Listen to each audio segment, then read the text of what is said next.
All right, my loves. So my first review on the channel is going to be a different book review than I had thought would be my first review, but it is exactly what I am reading right now, and I want to share the experience. So I am someone who tends to like physical copies of books, so you're going to see that most of my reviews have physical copies. I'm not really an Audible girly, and also I should say I'm not really a Kindle person either, at least not yet. So I really enjoy physical copies of books. And we are starting this experience together on this channel with Darcy Coates' The Haunting of Blackwood House.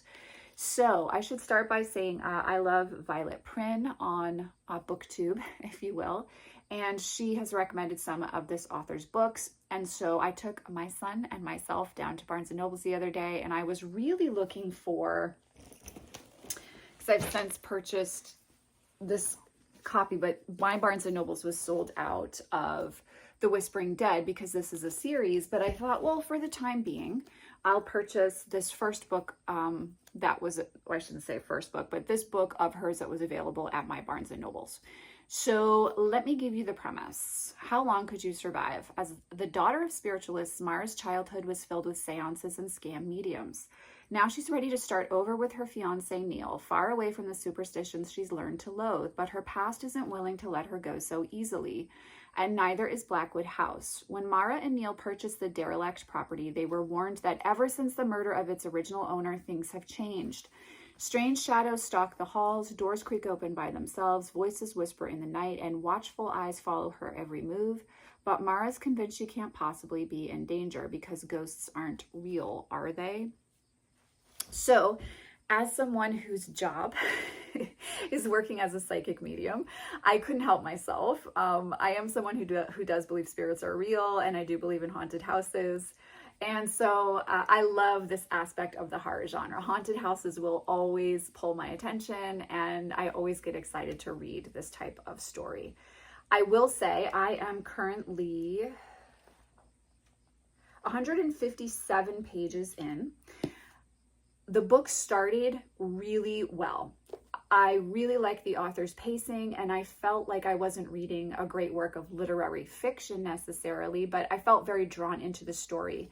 And I was very drawn to kind of the trauma that Mara's experienced and how it's made her hyper independent. I love the fact that, there are going to be some spoilers here. I loved the fact that she is making her own way in the world, purchasing her own property is a goal of hers, and that she really wants to be independent in that way, even though she's supported by a very loving boyfriend who is quite different than her. You really do get a sense of the love between the two of them. She still wanted to keep her own autonomy, and I really appreciate that in a story. And I like that we didn't fall into this kind of like romantic fantasy kind of thing, at least starting out. And I really felt connected to Mara, like I could understand her just from things I've dealt with in my own journey. And it started out kind of creepy. I'm not full on scared, but it takes a lot to scare me. I've been watching horror movies since I was a late teen, and yeah, I mean, it takes a lot to scare me. I'm not expecting to be scared by a horror novel. I just more like feeling a little bit creeped out and kind of like expanding outside of my comfort zone when it comes to horror, works of horror and in fiction. So it started off pretty strongly, and the haunted house was actually a bit creepy. We're now getting into a space where I am about to give a spoiler here. There's an ancestor of hers who built the house and she didn't know. And a little bit to me that felt very contrived. And so I'm kind of feeling, I'm still interested, and I'm definitely going to finish the book. And I actually really enjoy the writer's pacing and her style. So I am still looking forward to reading The Whispering Dead. But I'm a little less like strongly invested in finding out where the story goes. My pace of reading has definitely slowed down since this revelation has been revealed. So it was like maybe going to be a 3.5, 4-star for me. I'm not sure where I'm sitting with it right now, but I'm still connected. I'm still intrigued. I still want to see what happens for Mara and Neil. And I still want to finish the book. So I'm not going to DNF it, but I'm definitely not as invested, not as obsessed with it as I was the first few days I was reading. So I'm definitely a little bit over halfway, and I will finish the review when I finish the book itself. But so far, started out really great, losing me a little bit here as I move through halfway with the book.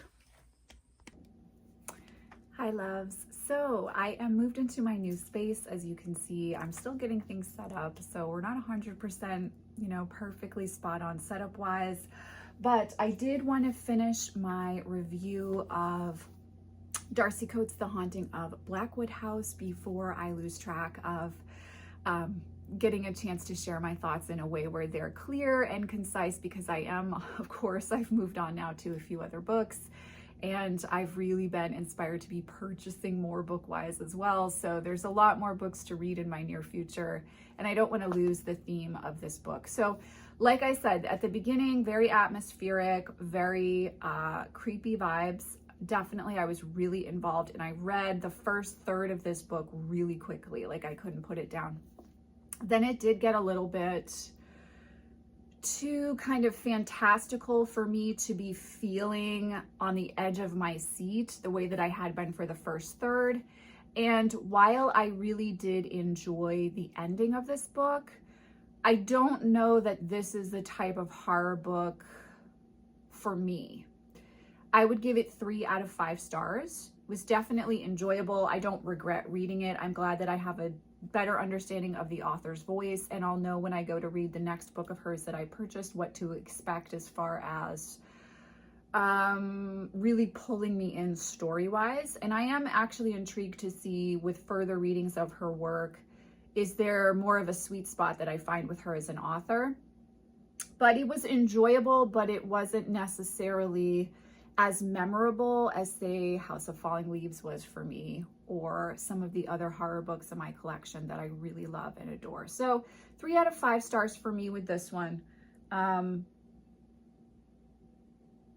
It was good, not great, but I did really like the interaction with the couple, and I really liked that it wasn't oversaturated with sex. Now, please, I enjoy books where sex is featured and there's passion and there's intimacy of all kinds. So please don't think that I'm saying I don't want that in my books.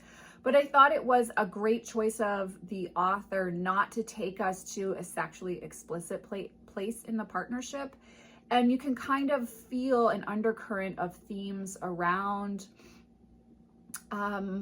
religious beliefs of sexuality in the exchanges between the two of them, because one of the partners does have a Christian faith.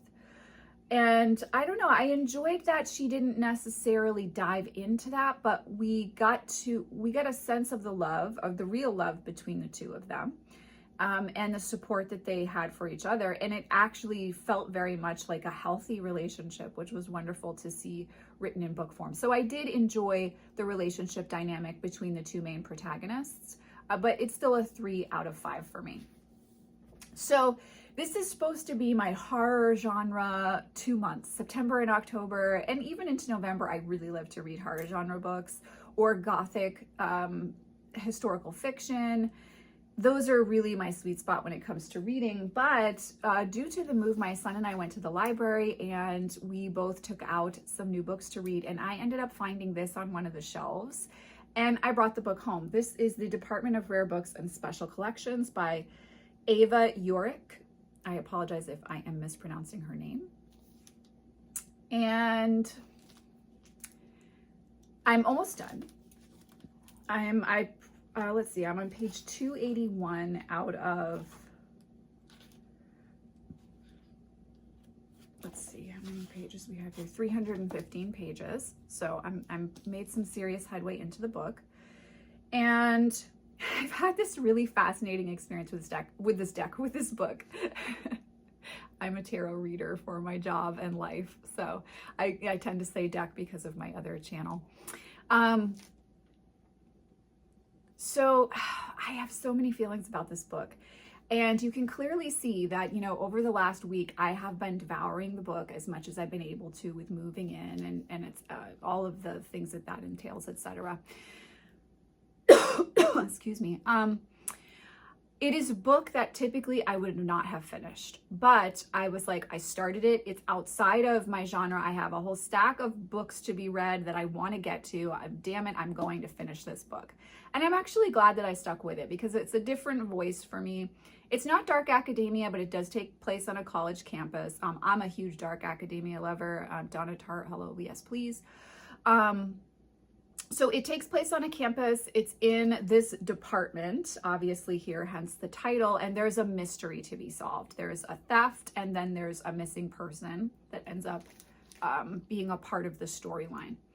The characters, I thought the author did a great job making them very human. They are very easy to dislike at times and to feel like, I don't know, they're so human. It's almost like, oh, like, oh God, yeah, we do all do those things. And we do all have sometimes those ulterior motives, or we are all capable of manipulating others to try to protect ourselves or to serve an end that we feel justifies the means.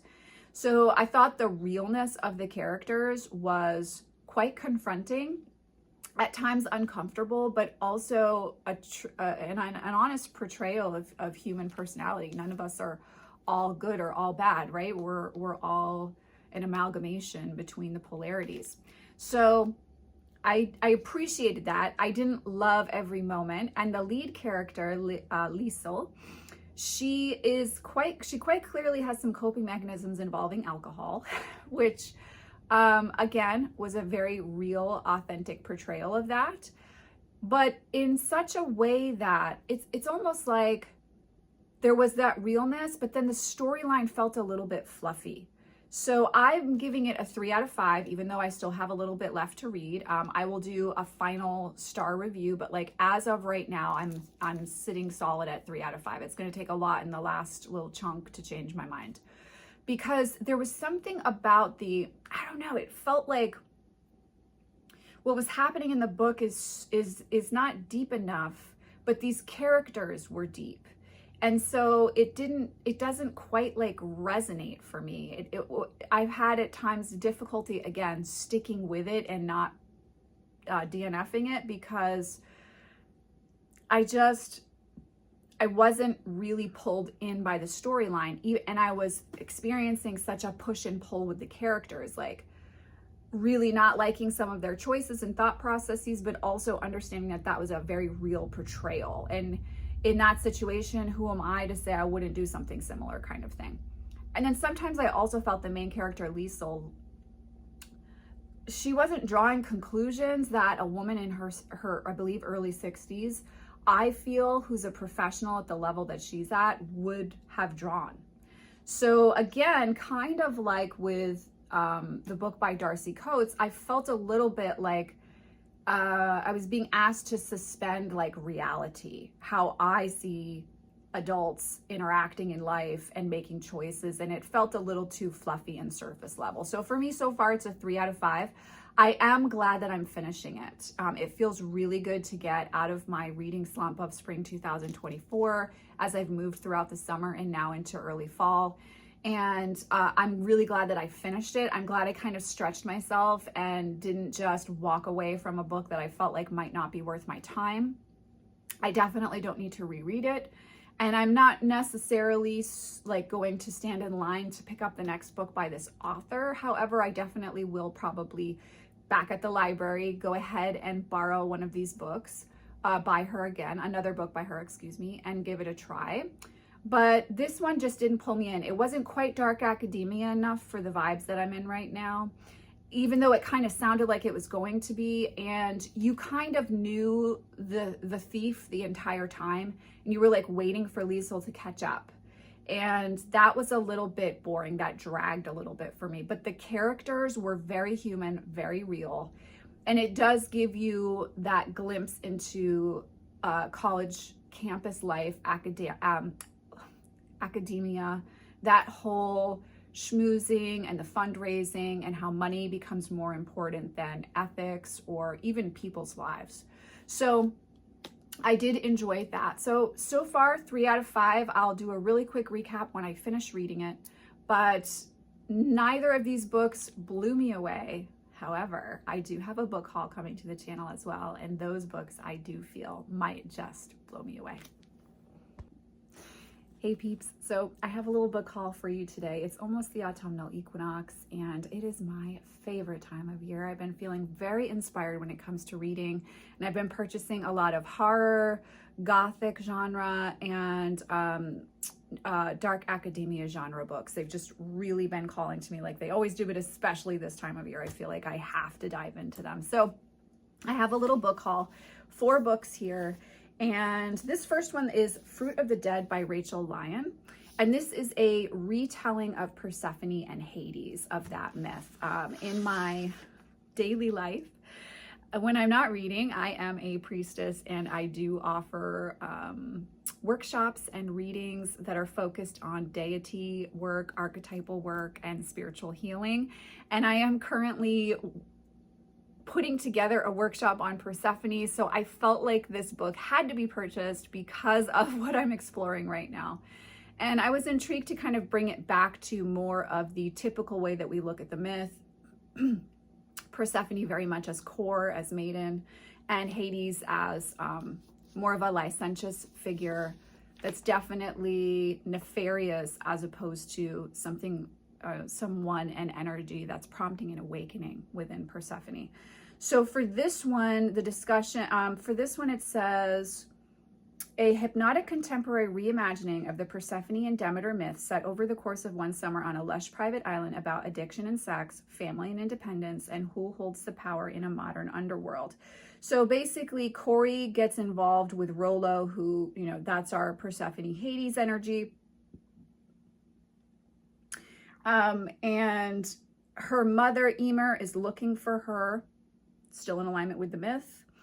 And his world is based in the modern drug industry. So I think the modernized retelling of this is going to be very intriguing, and some of my favorite people on BookTube have recommended it. So this is next in line for me to read. Then dark academia wise, because I am on a kick with that, as I said, I purchased Vladimir by Julia May Jonas. So we have, I will read this for you. It sounds like very dark, very noir. And I do think that there are some themes of sexual abuse. So I would say if that's a problem for you, you're probably going to want to skip this one. But it says, when I was a child, I loved old men and I could tell that they also loved me. And so we meet our deliciously incisive narrator, a popular English professor whose charismatic husband at the same small liberal arts college is under investigation for inappropriate relationships with his former students. The couple had long maintained a comfortable understanding when it came to extramarital pursuits, but with these allegations, life has become far less comfortable for them both. And when our narrator finds herself alarmingly infatuated with Vladimir Vladinsky, a celebrated young novelist newly arrived on campus, their tinderbox world comes dangerously close to exploding. So I thought that sounded juicy and dark academia, deliciously perfect. It's deserving of a really nice, great cup of hot tea and a cuddle with my blanket in the evening to read. So this is on the list to read now as well. Okay, so this next one I'm super excited about. And I haven't actually seen that much review-wise, so I'm also really excited to not have a bias on this going in. And I will admit that the cover really pulled me in. So this is called Lucy Undying, a Dracula novel by Kirsten White. It's kind of, my understanding is a sapphic retelling of the Dracula story seen through Lucy's eyes. So it says, a vampire escapes the thrall of Dracula and embarks on her own search for self-discovery and true love in this epic and seductive Gothic fantasy. Her name was written in the pages of someone else's story. Lucy Westenra was one of Dracula's first victims, but her death was only the beginning. Lucy rose from the grave of vampire and has spent her immortal life trying to escape from Dracula's clutches and trying to discover who she really is and what she truly wants. Her undead life takes an unexpected turn in 21st century London when she meets another woman, Iris, who is also yearning to break free from her past. Iris's family has built a health empire based on a sinister secret, and they'll do anything to stay in power. Lucy has long believed she would never love again, yet she finds herself compelled by the charming Iris, while Iris is equally mesmerized by the confident and glamorous Lucy. But their intense connection and blossoming love are threatened by outside forces. Iris's mother won't let go of her without a fight, and Lucy's past still has fangs. Dracula is on the prowl once more. Lucy Westenra has been a tragically murdered teen, a lonesome adventurer, and a fearsome hunter, but happiness has always eluded her. Can she find the strength to destroy Dracula once and for all, or will her heart again be her undoing? So, I mean, look at this cover. It's so beautiful. I'm very intrigued with this one, and I do have an expectation to love it, which at times, as we know, can mean that our hopes will be dashed. So we'll see what happens with that, but this one I'm super excited about. Then the last book in my mini book haul is If We Were Villains by M.L. Rio. I know, I'm sitting here saying that I'm a dark academia nerd, but I haven't read this book. And it's because it's set with a Shakespearean theme, and I'm not really super drawn to, I have deep respect and admiration for Shakespeare's works. I'm not super drawn to read his works, you know, as an adult. So I really waited on this one, but then I saw a review recently where someone was really recommending this one, especially if you like dark academia, and I decided to pull the trigger. So I purchased this. Also, the cover is absolutely gorgeous, and it really goes with the color theme in my new home. Not even gonna lie, yes, that does tie into it for me. So I thought even if I don't enjoy it, it will look beautiful on my shelves. So this one says, enter the players. There were 7 of us then, 7 bright young things with wide, precious futures ahead of us, though we saw no farther than the books in front of our faces. On the day Oliver Marks is released from jail, the man who put him there is waiting at the door. Detective Colburn wants to know the truth, and after 10 years, Oliver is finally ready to tell it. 10 years ago, Oliver is one of 7 young Shakespearean actors at Deschelles Classical Conservatory, apologize if I mispronounced that, a place of keen ambition and fierce competition. In the secluded world of firelight and leather-bound books, Oliver and his friends play the same roles on stage and off. Hero, villain, tyrant, temptress, ingenue, extras. But in their 4th and final year, the balance of power begins to shift. Good-natured rivalries turn ugly, and an opening night, real violence invades the students' world of make-believe. In the morning, the 4th years find themselves facing their very own tragedy and their greatest acting challenge yet, convincing the police, one another, and themselves that they are innocent. Part coming-of-age story, part confession. If We Were Villains explores the magical and dangerous boundary between art and life. In this tale of loyalty and betrayal, madness and ecstasy, the players must choose what roles to play before the curtain falls.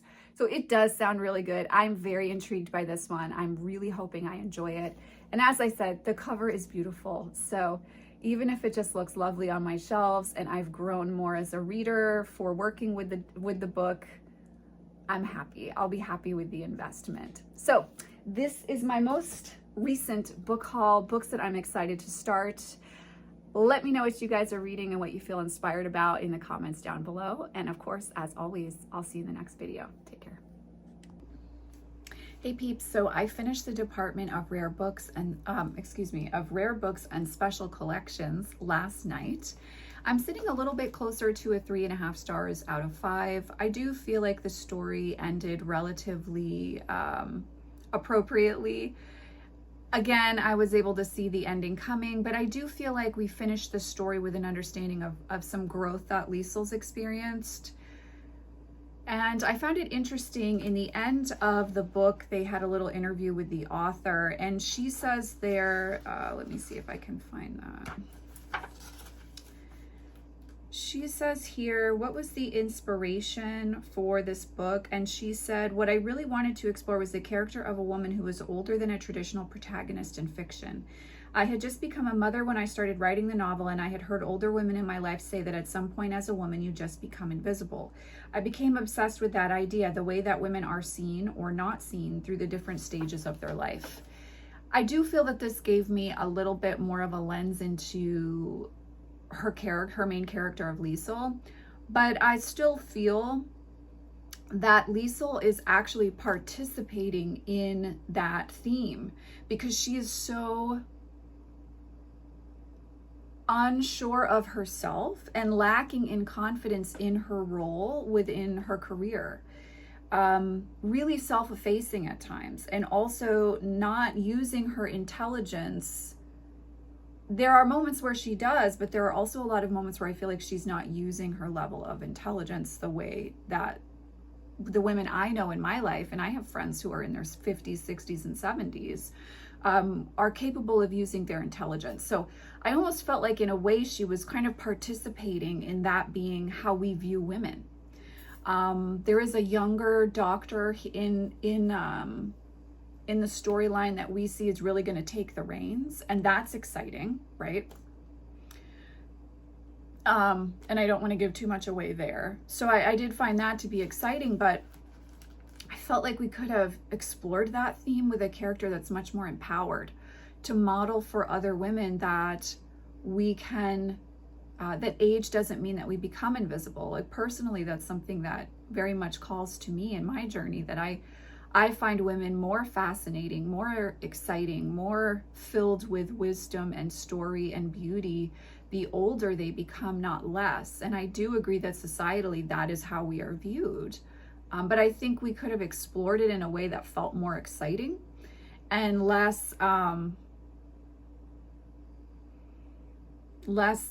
depressing.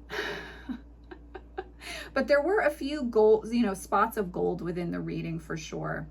And so I had written down on page, let's see, 300.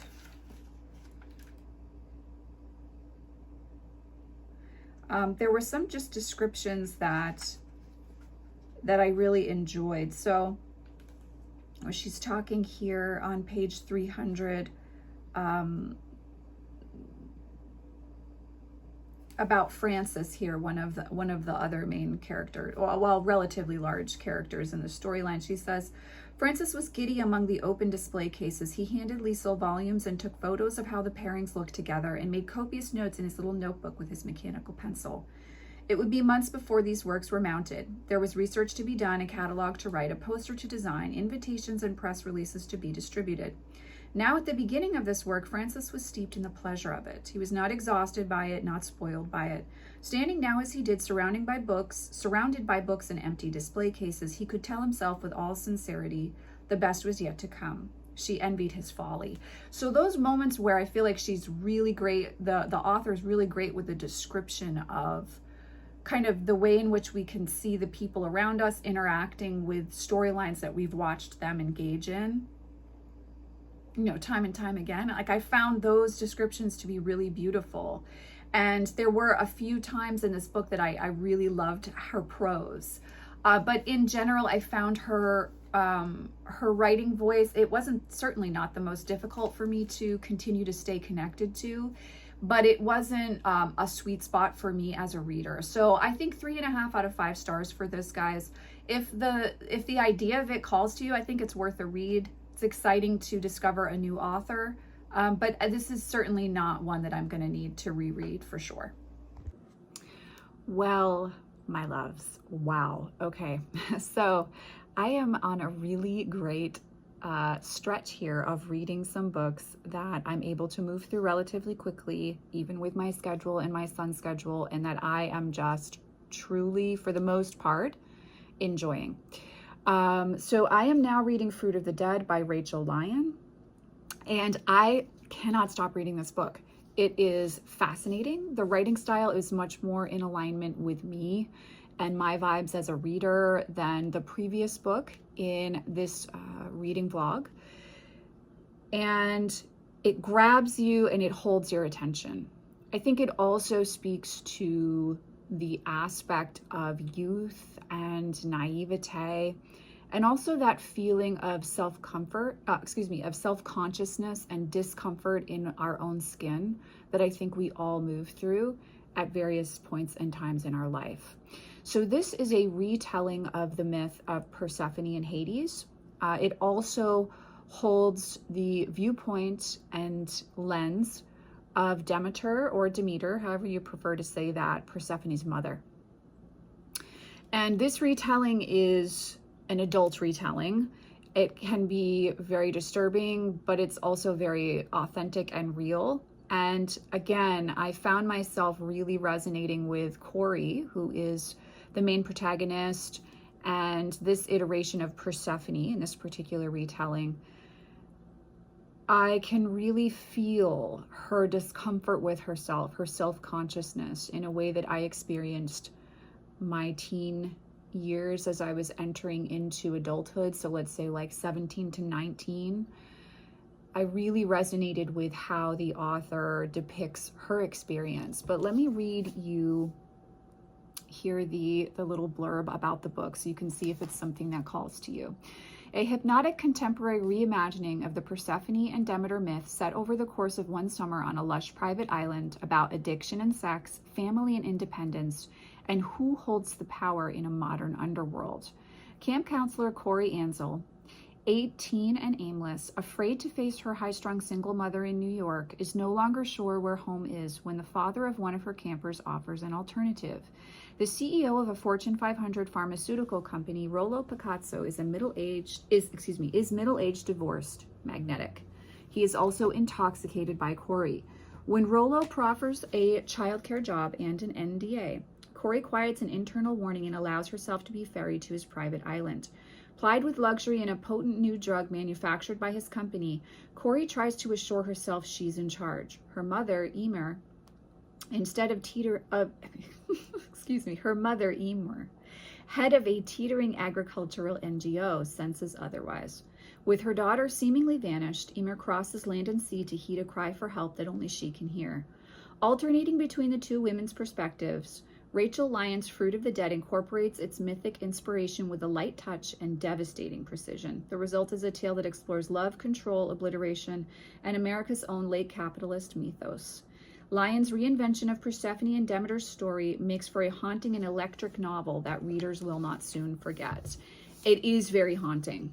And I can say that the retelling of this, the reimagining of this, if you will, it in no way feels like a cashing in on the myth or a regurgitation of the story. It feels like an iteration that has been well thought out and is quite comprehensive. And it just pulls you in as a reader. As I said, this writer's voice is much more up my alley than the two previous reviews that I've done here in this reading vlog.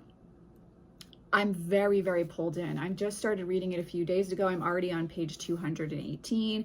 I've even started annotating this. And just some of the prose is absolutely stunning. So I think I held, oh yes, here on page 82, this is just an example of the prose, not the plot line here. But she says, looking up, taking in the minute shifts in the blues between the stars, blue, black, and cobalt, and 1,000 shades of gray. Gradations, she thinks. Gradations. As she follows Rollo down the hill, she can almost hear the edge of day breathe into being. The light and warmth of the giant star called sun, like a monstrous exhale on the other side of this shadow called night. Isn't that beautiful? The prose is not overly wordy in my opinion, but when she does, it's just like this. It's so beautiful in my mind. The visual I get off of that wording is just stunning. It's absolutely beautiful. And you can see it's brought up a lot of questions for me. It's really made me think about my relationship with my mother. But ultimately, I chose to read this book because I am in the middle of crafting a tarot workshop focused on Persephone in her Queen of the Underworld aspect of her myth. I like to think of her as dark Persephone in the underworld.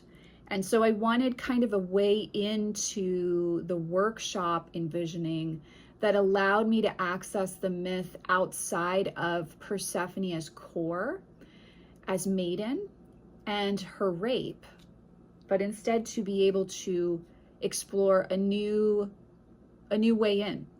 And this book has offered me that. And it's also allowed me to kind of exhale around how I view the maiden aspect of the sacred feminine essence. And some of my own derision, which really stems from, parts of myself that are ready to be acknowledged and integrated. And so this book is going to make you think, it's going to make you feel. It's when you don't want to stop reading. I mean, I was reading this at 2:30 in the morning this morning when I couldn't sleep. And I can't wait to finish it. I will share my final thoughts, but right now I'm at like 4.5 out of 5 stars. The only thing that's not my favorite is that the author does not use punctuation. She does not use quotation marks for conversation. And I did some research on this because I was like, what the heck? I can't tell when they're speaking to each other and when they're thinking. It took me a good 25 pages to figure out her cadence without using quotation marks. From what I understand, it's being dropped by many new authors because it's thought of as kind of superfluous. I completely disagree. I think that correct punctuation lets us know when it's a conversation that's happening verbally between characters versus a conversation that may be happening within the protagonist's or another character's head. So that I did have to adjust to. And if the writer's writing voice hadn't pulled me in so quickly, I wouldn't have finished this because of that. So I don't enjoy that. And I'm still leaning towards 4.5 stars with this book. That's how enjoyable of a read this book is, how much it pulls you in, how haunting it is, how much it affects you and sticks with you. You know, on my drive home from dropping my son off at school this morning, I was thinking about some of the things that have happened in the plot over the last 100 pages and just kind of reflecting on my own story. Like I said, it's made me sit and think a lot about my relationship with my own mother. This is a really great book. It's very well written outside of the punctuation for conversation. And it's an enjoyable one. I'm really glad I picked this one up based off of watching a booktuber who had recommended it. It's really, really good. But I will be back when I finish with final thoughts and final rating. Wow. All I can say is 4.5 stars for Fruit of the Dead by Rachel Lyon. I stayed up until 3 a.m. in order to finish this. I couldn't stop reading. I couldn't put it down. And things continued to reach this climax by the end that you were just carried along by the storyline in a way in which the story felt very, while being in its own way mythic, realistic in how it ended. And you really got the sense of the humanness of the characters, even though we're dealing with a pantheon of gods in the storyline, right? There is some trigger warnings for you. There is a very vivid description of rape, and there is some serious drug use and addictive behaviors that happen towards the end of the book. So if that's a no for you, if that's not a place you want to go to, then I would say you probably don't want to read this book. But for me, someone who has dealt with rape and abuse in the past, I felt that the story was handled very authentically.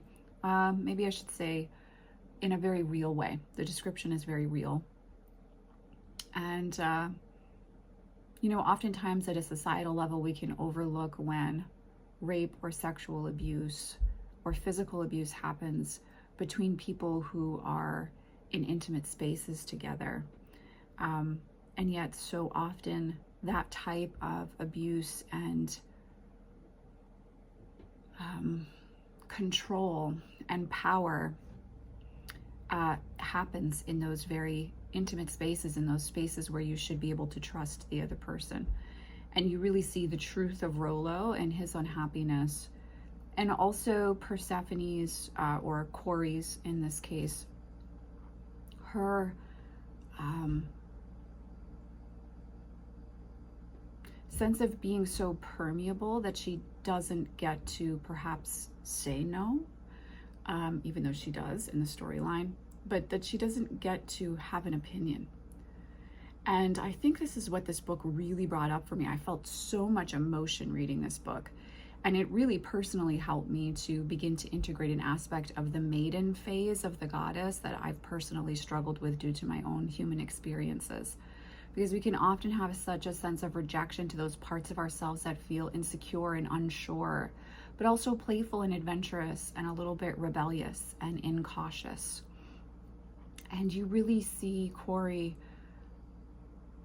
so untethered from a sense of self that she is this permeable being that kind of gets swept up in a larger energy's desire, and then also gets stuck in her own addiction And I like that the ending, and I don't want to give anything away, but the ending is, I think, realistic for the storyline and also in alignment with the myth. But this is a solid 4.5 stars for me. I don't give out 5 stars lightly. This book is really, really good. I couldn't put it down. I felt so many different feelings. The prose is so beautiful. So beautiful. And just the way that she describes things just so pulls you in. Like here on page 233, Corey says, she recalls how stupidly hot she felt just hours ago, and shame springs up around her, squeezing, then puncturing her, a corset studded with nails. Suffocated by shame, she begins to cry. It's just so realistic. And here when she's high, it says, everything is breathing, everything whispering, like the allure of a cave full of diamonds, a glorious, luxurious, protected place she can crawl deep into, out of the moonlight, out of reality. The air may be stale in there, the light faults, but it is beautiful, and she is beautiful too inside it, and completely, deliciously, fearfully alone. And I think that's really what we are witnessing in the storyline, is someone uncovering themselves and their disconnect for themselves through the lens of exploitation by another. Demeter's story here is very realistic to motherhood, that it is not all sweet and light, but that there are moments of really feeling that you don't exist anymore outside of a role. And especially when children are very young in their infancy, the overwhelm of the constant level of care and need that they have. I thought that Rachel, the writer, handled this part of the story very truthfully, while still making the phrasing of the descriptions